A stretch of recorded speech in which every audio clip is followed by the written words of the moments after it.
കൊടകര പഞ്ചായത്തിലെ അഴകം വാർഡിൽ നടക്കുന്നത് വാശിയേറിയ തെരഞ്ഞെടുപ്പ് പോരാട്ടമാണ്.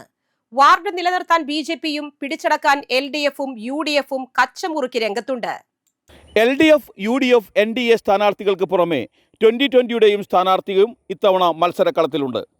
യുഡിഎഫ് സ്വതന്ത്രൻ ടി.ജി. അജോ, സിപിഎമ്മിലെ കെ. അനിൽകുമാർ, ബിജെപിയിലെ അഡ്വക്കേറ്റ് ആശ രാംദാസ്, 2020യുടെ എം.കെ. സുധ എന്നിവരാണ് ഈ വാർഡിൽ ജനവിധി തേടുന്നത്. പ്രചാരണം അവസാനിപ്പിച്ച് പോളിംഗ് ബൂത്തിലേക്ക് നീങ്ങാൻ ദിവസങ്ങൾ മാത്രം ശേഷിക്കെ വോട്ടുകൾ ഉറപ്പിക്കുന്ന തിരക്കിലാണ് സ്ഥാനാർത്ഥികൾ. ഇനിയുള്ള ഓരോ മണിക്കൂറും വിലപ്പെട്ടതാണെന്ന് തിരിച്ചറിഞ്ഞ് പ്രവർത്തകരെ കൂട്ടി വീണ്ടും വീടുകൾ കയറിയിറങ്ങി വോട്ടർമാരെ നേരിൽ കണ്ടാണ് വോട്ടുകൾ തേടുന്നത്. കൊടകരയിലെ കേബിൾ TV ഓപ്പറേറ്ററും പ്രസ് ക്ലബ്ബ് ഭാരവാഹിയുമാണ് ടി.ജി. അജോ. വർഷങ്ങളായി സാമൂഹ്യ സേവന രംഗത്ത് പ്രവർത്തിച്ചു വരുന്നതിൻ്റെ പരിചയ സമ്പത്തുമായാണ് ഈ 42കാരൻ ജനവിധി തേടുന്നത്. തികഞ്ഞ വിജയപ്രതീക്ഷയാണുള്ളതെന്ന് അജോ പറയുന്നു.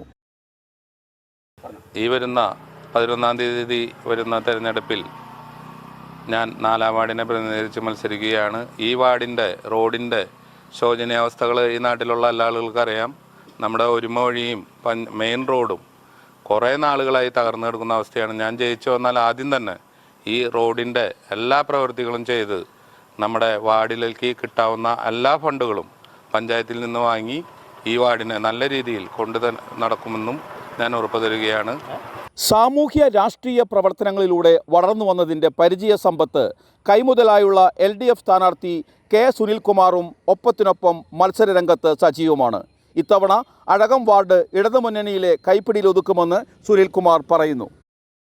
ബഹുമാനപ്പെട്ട 4-ാം വാർഡ് സുഹൃത്തുക്കളെ, വോട്ടർമാരെ, സഖാക്കളെ, ഈ വരുന്ന ഡിസംബർ 11-ാം തീയതി കൊടകര പഞ്ചായത്ത് തിരഞ്ഞെടുപ്പിലും ജില്ലാ പഞ്ചായത്തിലും ബ്ലോക്ക് പഞ്ചായത്തിലും നമ്മുടെ ഇടതുപക്ഷ സ്ഥാനാർത്ഥികൾ മത്സരിക്കുന്ന വിവരം നിങ്ങൾക്ക് എല്ലാവർക്കും അറിയാമല്ലോ.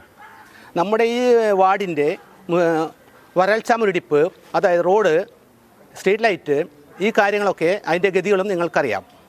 അതുകൊണ്ട് ഈ വാർഡിൻ്റെ വികസനത്തിന് വേണ്ടി ജില്ലാ പഞ്ചായത്ത് കാൻഡിഡേറ്റായ ഡിക്സനെയും ബ്ലോക്ക് പഞ്ചായത്ത് കാൻഡിഡേറ്റായ സ്വപ്ന സത്തിനെയും വാർഡ് കാൻഡിഡേറ്റായ സുനിൽകുമാർ എന്ന ബാബുകുന്നത്തിനെയും നല്ല ഭൂരിപക്ഷത്തോടെ വിജയിപ്പിക്കുവാൻ നമ്മളെല്ലാവരും ഒറ്റക്കെട്ടായി ഇറങ്ങണമെന്നും ഈ നാടിൻ്റെ വികസനം നാളേക്ക് നമുക്ക് നമ്മുടെ ആവശ്യമാണെന്നും നമ്മൾ മനസ്സിലാക്കിക്കൊണ്ട് നമ്മളെല്ലാവരും ഒറ്റക്കെട്ടായി നമ്മൾ പൊതുരംഗത്തിറങ്ങി പൊതുജനങ്ങൾക്ക് വേണ്ടി പ്രവർത്തിക്കുവാൻ നമ്മൾ ഒറ്റ മനസ്സോടെ. അഴകം വാർഡ് നിലനിർത്തുന്നതിനായി BJP ഇത്തവണ അംഗത്തട്ടിലിറക്കിയിട്ടുള്ളത് BJPയിലെ അഡ്വക്കേറ്റ് ആശ രാംദാസിനെയാണ്. 2015 മുതൽ 20 വരെ ഈ വാർഡിനെ പ്രതിനിധീകരിച്ചതിൻ്റെ പരിചയ സമ്പത്തും അഡ്വക്കേറ്റ് ആശയ്ക്കുണ്ട്. ഇവിടെ വിജയം സുനിശ്ചിതമെന്ന് ഇവരും തറപ്പിച്ചു പറയുന്നു. പ്രിയപ്പെട്ടവരെ, ഈ വരുന്ന തദ്ദേശ സ്വയംഭരണ തെരഞ്ഞെടുപ്പിൽ കൊടകര ഗ്രാമപഞ്ചായത്ത് 4-ാം വാർഡ് അഴകത്ത് നിന്നും BJP NDA സ്ഥാനാർത്ഥിയായി ഞാൻ നിങ്ങളുടെ മുന്നിൽ ജനവിധി തേടുകയാണ്.